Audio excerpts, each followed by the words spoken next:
Telangana assembly ఎన్నికలు పూర్తయి 2 నెలలు కావస్తున్న వేళ ఇక్కడి రాజకీయాలు మారుతున్నాయి. అయితే 2024 లోక్సభ ఎన్నికలు దగ్గర పడుతున్న వేళ అన్ని రాజకీయ పార్టీలు సిద్ధమవుతున్నాయి. ఈ మేరకు 2023 అసెంబ్లీ ఎన్నికల్లో ఓటమి పాలైన బీఆర్ఎస్ పార్టీకి రానున్న లోక్సభ ఎన్నికలు చావో రేవో అన్న విధంగా ఉన్నాయి. అయితే తాజా పరిస్థితుల ప్రకారం రాష్ట్రంలోని రాజకీయ పరిస్థితులను అంచనా వేయలేకుండా ఉంది. అయితే ప్రస్తుతం ప్రజాపాలన అంటూ కాంగ్రెస్ ప్రభుత్వం ప్రజల మనసులు గెలుచుకుంటుందనే అభిప్రాయాలు వెల్లడవుతున్నాయి. ఇదే నేపథ్యంలో తెలంగాణలో ఇప్పటికే బలం పెంచుకున్న బీజేపీ లోక్సభ ఎన్నికలను ప్రతిష్టాత్మకంగా చేపడుతుంది. ఈ మేరకు ఇప్పటికే ఎన్నో ప్లాన్లు, వ్యూహాలతో బీజేపీ అన్ని పార్టీల కంటే ఒక అడుగు ముందే ఉందని చెప్పాలి. అయితే ప్రస్తుతం తెలంగాణలో అన్ని పార్టీలు లోక్సభ ఎన్నికల్లో గెలిపే లక్ష్యంగా పావులు కదుపుతున్నాయి. తెలంగాణ నుంచి లోక్సభలో తమ సంస్థాగత బలం చూపించుకోవాలని బీజేపీ, కాంగ్రెస్, బీఆర్ఎస్ పార్టీలు సన్నాహాలు చేస్తున్నాయి. ఇప్పటికే బీజేపీ తరపున సిట్టింగ్ ఎంపీలు మళ్లీ పోటీలో నిలుస్తారని కేంద్ర హోంమంత్రి అమిత్ షా స్పష్టం చేయగా, మిగతా స్థానాల్లో ఏ అభ్యర్థిని నిలబెట్టాలో అన్న వేటలో బీజేపీ నిమగ్నమైంది. ఈ మేరకు అమిత్ షా ఇప్పటికే రివ్యూ మీటింగ్ సైతం పూర్తి చేయగా, ప్రస్తుతం అభ్యర్థుల ఎంపిక మాత్రమే మిగిలిందని బీజేపీ వర్గాలు చెబుతున్నాయి. మరోవైపు కాంగ్రెస్ అధికారంలోకి రాగానే లోక్సభలో బలమైన స్థానాలు గెలవాలని కంకణం కట్టుకుంది. ఈ మేరకు సీఎం రేవంత్ రెడ్డి కేంద్రంలో కాంగ్రెస్ బలం చేకూరేందుకు వ్యూహాలు రచిస్తున్నారు. దీంతో కేంద్రంలో రాహుల్ గాంధీని ప్రధాని చేయాలని హస్తం నాయకులు నడుం బిగించారు. అదే రీతిగా బీఆర్ఎస్ పార్టీ కూడా లోక్సభ ఎన్నికల్లో తమ మార్కు సీట్లు పొందాలని అంతర్గతంగా ఎన్నో చర్చలు నడుపుతుంది. ఇప్పటికే 10 ఏళ్లు తెలంగాణను పాలించిన బీఆర్ఎస్ ఓడిపోగా, కేంద్రంలో అనుకున్న స్థానాలు రాకపోతే పార్టీ కనుమరుగయ్యే పరిస్థితి వస్తుందని ఆందోళనలో ఉన్నట్లు సమాచారం. బీఆర్ఎస్ పార్టీకి డూ ఆర్ డై సిచ్యువేషన్ ఉన్న నేపథ్యంలో బీఆర్ఎస్ అధినేత మాజీ సీఎం కేసీఆర్ కొత్త ఆలోచనతో ఉన్నట్లు సమాచారం. ఇప్పటికే పలుమార్లు ఎన్డీఏ కూటమిలో కలుస్తామని, మళ్లీ బీఆర్ఎస్ కు కేంద్రంలో పోటీ ఇచ్చే కూటమే లేదని గొప్పలు చెప్పుకున్న రోజులను తలుచుకుని బోరుమంటున్నారు బీఆర్ఎస్ నాయకులు.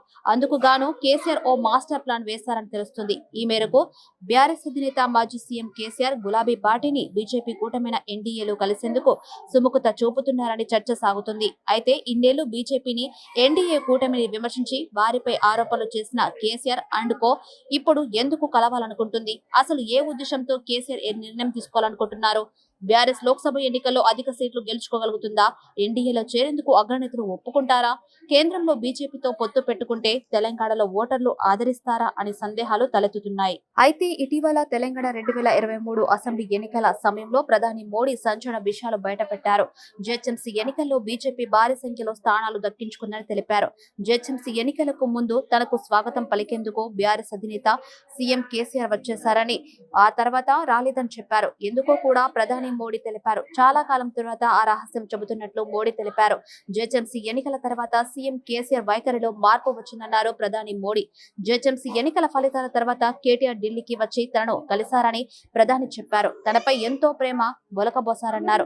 తన నేతృత్వంలో దేశం దూసుకెళ్తుందని కేసీఆర్ చెప్పారన్నారు. అంత ప్రేమ కేసీఆర్ ఎప్పుడు చూపలేదని చెప్పారు మోడీ. అంత ప్రేమ చూపడం కేసీఆర్ వ్యక్తిత్వంలోనే లేదన్నారు.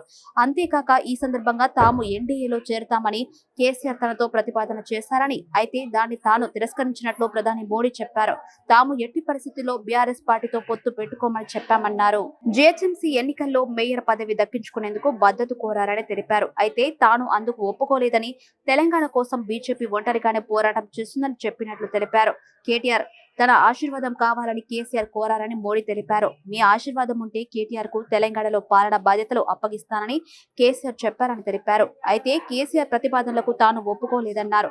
ఇది రాజరికం కాదని, ప్రజాస్వామ్యమని కేసీఆర్ కు చెప్పినట్లు తెలిపారు. ప్రజలు ఆశీర్వదించిన వారే పాలకులు అవుతారని చెప్పినట్లు వెల్లడించారు. అప్పటి నుంచి తనను కేసీఆర్ కలవలేదని ప్రధాని మోడీ చెప్పారు. అవసరమైతే ప్రతిపక్షంలో కూర్చుంటాం కానీ బీఆర్ఎస్ పార్టీతో కలిసేది లేదని చెప్పామని ప్రధాని మోడీ స్పష్టం చేశారు. ప్రజాస్వామ్యాన్ని బీఆర్ఎస్ కుటుంబ స్వామ్యంగా మార్చిందని మండిపడ్డారు. ఈ మేరకు బీఆర్ఎస్ ఎన్డీఏలో కలవడంపై కేసీఆర్ ఏ నిర్ణయం తీసుకుంటారో అనేది ఉత్కంఠంగా మారింది. రాష్ట్రంలో ఓటమి చెంది ప్రతిపక్ష అనుకున్నంత సమర్థవంతంగా పోషించలేకపోతున్నారనే విమర్శలు ఇప్పటికే ఆ పార్టీ సిట్టింగ్ నాయకులను, పార్టీ సీనియర్ నేతలను, అధినేతలను కలిసివేస్తుందని చెప్పాలి. దీనికి తోడు రాష్ట్రంలో ఈ 10 ఏళ్లు కేసీఆర్ కుటుంబ పాలన వారు చేసిన అవినీతి ఇవన్నీ వారికి ఎదురు దెబ్బలయ్యాయి. అయితే ఎంత ఆలోచించినా పార్టీని కాపాడుకోవాలంటే బీఆర్ఎస్ ఏదో ఒక కేంద్ర భూమికి మద్దతు తెలపాలి. చెప్పాలి. అయితే ఇటు కాంగ్రెస్ ప్రధాన ప్రత్యర్థి కావడంతో వారితో పొత్తు అసాధ్యమని చెప్పాలి. ఇక మిగిలింది బీజేపీ మాత్రమే. అయితే బీజేపీ ఇప్పటికే ఎంతో స్పష్టంగా తాము తెలంగాణలో ఒంటరిగానే ఉంటామని కేంద్ర మంత్రి కిషన్ రెడ్డి చెప్పారు. ఈ నేపథ్యంలో కేసీఆర్ తో బీజేపీ తెలంగాణలో పొత్తు కుదురుతుందా లేక బీఆర్ఎస్ ఒంటరిగానే వెళ్లనుందా అనేది త్వరలో స్పష్టత వచ్చే అవకాశం ఉంది. అయితే ఇక్కడ బీజేపీ పొత్తుకు అంగీకరించకపోయినా బీఆర్ఎస్ తో వామపక్షాలు కలవకపోయినా ఆ పార్టీ మనుగడకే ప్రమాదమని తెలుస్తుంది. దీన్ని బట్టి చూస్తే ఏది ఏమైనా బీఆర్ఎస్ బీజేపీతో పొత్తుకు సాయశక్తుల ప్రయత్నిస్తున్న చర్చ ఆ పార్టీ వర్గాల్లో సాగుతుంది. మరి ఈ పరిణామాలన్నీ బేరీజు వేసుకుని కేసీఆర్ ఎటువంటి నిర్ణయం తీసుకుంటారనే దానిపై ఆసక్తి నెలకొంది. అయితే ఈ పరిస్థితుల్లో కేసీఆర్ ఏ నిర్ణయం తీసుకున్నా అది సంచలనం సృష్టిస్తుండటంతో